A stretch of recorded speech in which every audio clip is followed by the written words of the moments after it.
Hi guys, welcome to my channel once again. Today is a Tuesday afternoon and welcome once again to my channel. My name is Mahlelo Letweu and I'm going to be talking today about a very important topic. But first of all, please subscribe to my channel and look forward for more content by clicking on the notification bell so that every time I post you are notified. So without any further ado, let me start with today's topic. As you might not know, guys, I'm a YouTuber, but I'm also a qualified accountant. Now, I'm going to give advice today, not particularly based on being I'm not an advisor, just that now I have a qualification in accounting, and I think it would be good for me to actually advise you based on that, on how to start a business, a small business. Now, I mean small because people would say, how do I even start a business when I'm not working? Number one, how do I start a business when I don't have capital? Number two, and then they'll be asking as well, what's the point of starting a business in the first place if I can just get a job? So those are the questions that I'm gonna be answering today in this video. So guys, I'm also gonna be making a book recommendation of one of the books that got me started in business, because basically with accounting, you do accounting, yes, but you also need like a skill, a rough skill that normally they don't teach you in class, which is selling, which is also presenting yourself to your potential clients. So number one, let us start, guys. How do you start a business without capital? The first thing that you need to know when you start a business is that you do not need capital. If you need capital, then it won't work. It won't work. Like, you need to find a way to start a business from scratch, ground up, without having any kind of capital. And where do you get the money to do such? It's first and foremost to know that your capital will come from clients. So your capital will come from, your initial capital will come from your clients, but you may find that as time goes on, you find other sources of income that can help you to scale or grow your business. I don't disregard the fact that you do need finance at the end of the day. I never got finance, but I got a lot of help from my husband, because I ran a cosmetic business and he helped me to sort of go from one level to another. So I started the business at a very low level and it grew, because remember guys, like I said, you need customers. So the first thing that you need to check is, what problem are you solving? What kind of a problem are you solving? That problem that you're solving could be something that you as a person could have the same problem. For instance, if you have like a particular problem, I used to have a problem with my skin, and it wasn't a big problem, but the fact that it was a new challenge for me. And also I've always loved natural products. Like in the house, I'd use eggs for my skin, I'd use like sugar to scrub my skin. So such things motivated me to start the business. And then I started a skincare business, so I had the love for the business. And then I started selling, and then once you sell, you're able to determine whether people appreciate, need, or like your product, and then from there you can take it from there. So that's basically how you start out. But the other point that I would like to talk about is that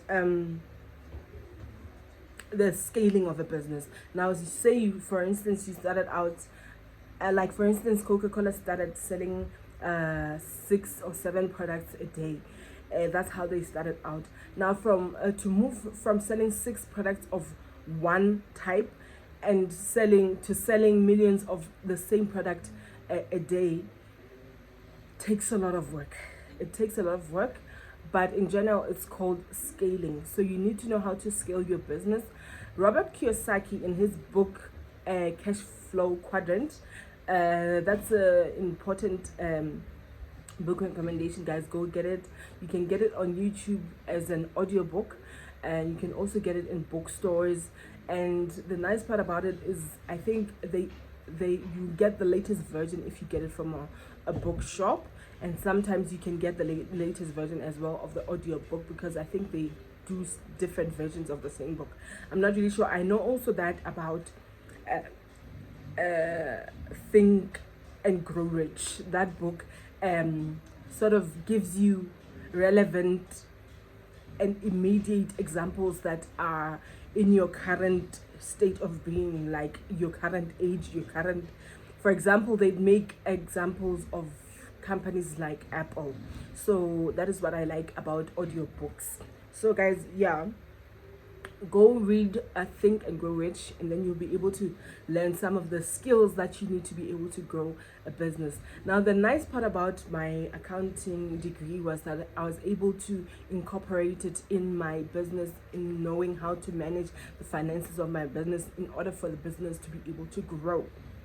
That is very important, because you have to know what portion of the revenue do I put aside, what portion of the revenue do I use, what portion of the revenue for personal purposes, what portion do I use for the purposes of the business, and what portion do I use for other expenses such as petrol, buying cars, machinery, stuff like that, because you need all those things in order to be able to run a business effectively and efficiently. You need a car, you need the equipment that is needed to be able to assist you to do the job well, and yeah, you need skills as well. You need to be able to know how to do certain products if you're doing certain products from scratch. If you're not doing certain products from scratch, you need to be able to have phones and modem or data to be able to access and negotiate good deals with suppliers. So that is very, very important. So those are some of the things that we go through. One of the books also that I read that helped me a lot, as you can see guys, I have my books at the back. I just wanted to show you because I love books. Without books, I don't think I will achieve anything in business. I do like school, and I appreciate the fact that in school you have a wider experience of life and in general, and you get connections and stuff. But so far, I don't regret my degree, having my first degree and having a business, and then starting to read books that relate to my business, to the growth of my business, to the growth of my mental health, to the growth of my self-development, because the first and foremost, most important thing that you need to know is that in order for your business to work well, you need to also invest in yourself as a human being. Because remember that in business you come across a lot of challenges, but now how do you go through those challenges is by actually learning how people went past or surpassed those challenges as human beings and individuals. So it's very, very important. So guys, I remember when we started out, I used to sell like one product. I had one product, it was sunscreen, and I sold 100 of those products in 1 month, and I used direct marketing or door-to-door sales. So I went to people's doors and sold my products, and then at the end of the month I made like 10,000, and that was the first time I held it was the first time I held such revenue from this particular business. So it started out the first month 10,000 rand, and then from there we took it upwards and upwards and upwards. So how do you actually take a business from the ground zero to upwards? First of all is by knowing what type of a business person are you. Are you an employee of your business? Are you a business person? Are you an investor? Are you, there are different levels to owning a business. Now that quadrant you will get in Robert Kiyosaki's cash flow quadrant. Please go get the book, guys. If you are not good at reading, I recommend that you listen to audiobooks when you're driving, when you're doing whatever. You just listen to your audiobooks. They'll be able to guide you into helping you finding out what best works for you. So go read those books, Think and Grow Rich, Cash Flow Quadrant. Get them as audiobooks and you will not regret it, guys.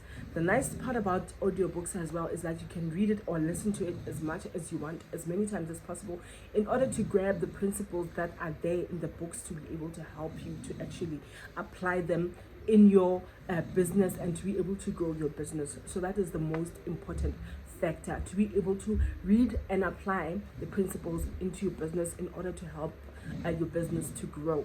So some of the things that I learned as a person is that as a business person, I can't do everything.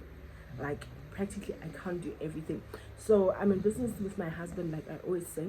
And what I realized is that as time went on, I had to like accept that, you know, some of the things I can't do and he would sort of do. And it went from low business to growing a business that would actually sustain the whole family for us and help us to be able to survive and live a proper life, a comfortable life. So it's very important to know your strengths and your weaknesses and to be able to say sorry guys, and to be able to accept that some of the things you cannot do, you need to get help from people to be able to do that for you. So it's very, very important, of utmost importance, to be able to detect what you are good at and what you are not good at, and to be able to step aside for the things that you are not good at and let people delegate to people to actually take over.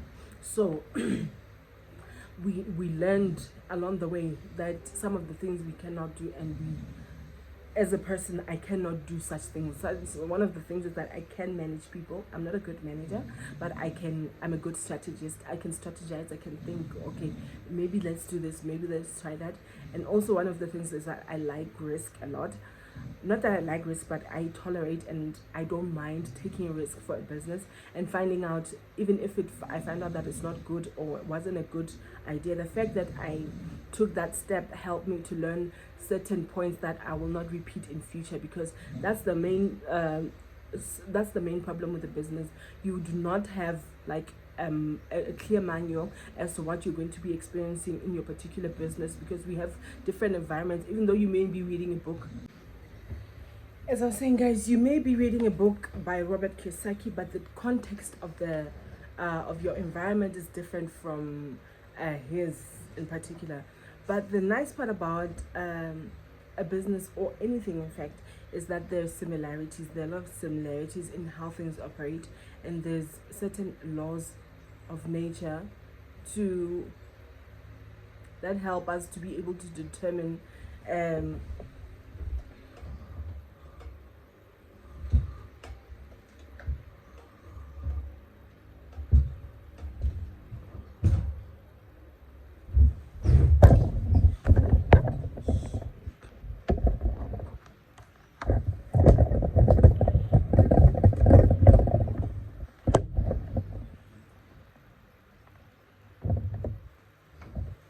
there are certain similarities in the laws. As I was saying guys, there are certain similarities and laws that apply no matter where you are in the world. They apply the same to every kind of business. So that is that. That's what I love about getting different ideas and getting different contexts and getting different ways people deal with certain things in their particular environment. So that is very, very important. So guys, apart from that, I love listening to vlogs by different businessmen on YouTube and businesswomen on YouTube, because they actually help you to be able to deal with day-to-day problems that you come across in your business. For example, how to deal with staff. For example, how to calculate the percentage of your salaries versus your revenue. For example, also how to go about scaling your business, how to get finance from banks and venture capitalists and people who generally finance businesses. So those are some of the stuff that I learned a lot. Guys, I'm telling you today, YouTube has been like a university for me. It has been like a university for me. It's true, you can go to university and get a degree in honors. I have an honors degree, and it has helped me a lot in managing my business and knowing where to search when I look on YouTube. So I highly recommend that you get at least a diploma, a degree, an honors, a master's even is fine, for you to be able to run a business that can grow. Because the thing about business is that two people can do the same thing, but they can be like millions of revenue apart. So people can do the same thing, but there's the difference in how you run your business, and what makes the difference between somebody who runs a business normally and somebody who's actually going to make millions with the same type of business and the same content, the same concept rather. So that is that, guys, for today. I love talking about financial stuff and business and stuff because I think it's my field, and I have more experience. I've been in business for, I think, 10 years now, 10 full years. Not full, because I've in between the 10 years I've been going in and out of jobs, but it was only recently, like 5 years ago, when I decided, you know what, I'm not gonna bother myself looking for a job anymore. I'm gonna stick with business, especially because my husband has always been my inspiration in terms of wanting to be a businesswoman. He's always advocated for us working in our own businesses and having our own legacy, and I love that he passed that on to me, and I appreciate it very, very much. Anyway, guys, thank you so much for watching this important video. I hope that you will find it very informative, and if you appreciate or like me to post anything more about businesses and stuff, please don't mind to leave a comment below, because right now what I'm trying to do is trying to find a niche for myself. Even though my channel is all about business, family, and religion, I love all those things, but now I want to try and find a niche for myself that can be able to help me to become, for example, monetize as soon as possible, to be able to start making money and to be able to get campaign deals and stuff like that. But I want to get it in a field that I love. That is the only difference. So please, I would really appreciate your comment, guys. Tell me what you think I'm good at. I don't know who's watching. I can't really see who is watching, but please, guys, leave a comment below. Tell me what you think I should concentrate more on. Is it family stuff? Is it church stuff? Is it daily devotions? Is it business? So that I know which area helps you the most, because the importance of having such a channel is to be able to talk to people and to be able to encourage people and to be able to have an impact in people's lives, in order for you to live a purposeful life and to be able to have like a mark that you live in the world. Because believe you me, guys, these videos will be here forever, and my kids will find them here, and in future, even if I want to see how I was, or if my grandkids want to see what I was doing in 2023, they're going to be able to see these videos on YouTube. So I value YouTube so much, and I love it for me, and I love it for you guys. So thank you once again for watching, guys. I'll be posting another video very soon, but please remember to leave the comment. It's very, very much highly appreciated that you leave that comment. Tell me which niche you think is good for me. Tell me which area you think I must concentrate on. If you think I must concentrate more on financial matters, which I'm qualified for, then please do leave a comment. If you think I must leave more information on marriage, because I've been in marriage for 12 years, guys, I think I'm now good enough to say I can give advice to newlyweds what is good and what is bad in marriage, and what they can do and not do to be able to have a successful marriage. So some of the topic, we'll be talking about them later on, but please remember to leave a comment so that I know that I'm making an impact and what kind of advice you'd like me to tap into. I would really appreciate also, not that I know much, but I really appreciate also that you share your comments and your and what you think of my videos. I got a comment recently on another channel. We have two channels. We run two channels. One is for the church and one is my personal channel. So I got a comment on this channel, and this person was criticizing. So you know what I learned? I learned that I don't have to pay too much attention to the critics, but I do have to pay attention to what they say in order to be able to grow. I did talk to that person, but I realized later on, you know what, guys, it doesn't matter what negative comments that you get. There's always something important to grab from that negative comment. And also, don't just like people to be surrounded by people who only say nice stuff about you. If you want to grow, get people who will make you concentrate more on the things that you're weak on, or on your weaknesses. In that you'll be able to grow. Because what advice would you need if you're doing something good? What advice would you need? How will you even grow if you're surrounded by people who never judge you, who never tell you whether you're doing good or bad? So sometimes it's very good to comment and give your honest opinion, but as politely as possible, so that, guys, please, we need to grow this channel. We need to grow this, because you guys are my family. You guys are the people that I'm going to be communicating with for as long as possible. If you have friends that you'd like to watch my channel, please share my link. Please let them subscribe to my channel as well. Thank you so much, and God loves you. We will see you next time.